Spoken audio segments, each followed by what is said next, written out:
അപ്പോൾ ഗായ്സ്, നമ്മുടെ കപ്പയെല്ലാം ഏകദേശമല്ല മൊത്തവും വാട്ടി ടെറസിൽ കൊണ്ടുവന്ന് ഇട്ടിട്ടുണ്ട്. ഇത്രയും സ്റ്റെപ്പ് കയറിയാണ് ഞങ്ങൾ ഈ മേളിലെ കൃഷി നടുന്നതും ഈ കപ്പയെല്ലാം ഉണക്കാനിടുന്നതും. ഇതെല്ലാം കരിയാപ്പും ഓമയൊക്കെയാണ്. നമ്മുടെ ക്രിസ്മസ് ചെടിയെല്ലാം നല്ല ഭംഗിയായിട്ട് നല്ല കളറായിട്ട് വരുന്നുണ്ട്. നല്ല ഭംഗിയില്ലേ? ഇത്രയും സ്റ്റെപ്പ് കയറി വേണം ഞങ്ങൾ ഇനി മേളി വരാൻ. എൻ്റെ അടുത്ത സെക്ഷൻ വഴുതനയെല്ലാം ഞാൻ നട്ടേക്കുവാണ്. ഇതാണ് രാവിലെ ഞങ്ങൾക്ക് നല്ല പണിയായിരുന്നു. കപ്പ വാട്ടൽ.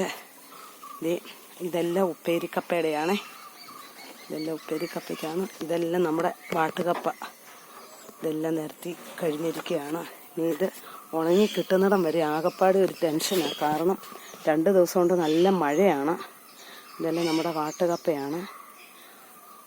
അപ്പോൾ കൂട്ടുകാരെ, ഇത്രയേ ഉള്ളൂ കപ്പ വിശേഷങ്ങൾ. ഇതിനും കപ്പയെല്ലാം ഉണക്കി കഴിയുമ്പോൾ അടുത്ത വീഡിയോ ഇടാം. ഇച്ചിരി ലോങ് വീഡിയോ ആണ്.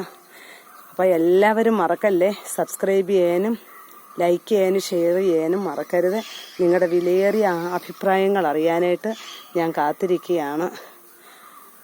കാരണം 1 വർഷമാകുന്നു, ഇതുവരെ എനിക്ക് സബ്സ്ക്രൈബർ 500 പോലും ആയിട്ടില്ല. കാണുന്ന നിങ്ങൾ ഓരോരുത്തരും, പുതിയതായിട്ട് കാണുന്ന ഓരോരുത്തരും എനിക്ക് സബ്സ്ക്രൈബ് ചെയ്യാനും മറക്കല്ലേ.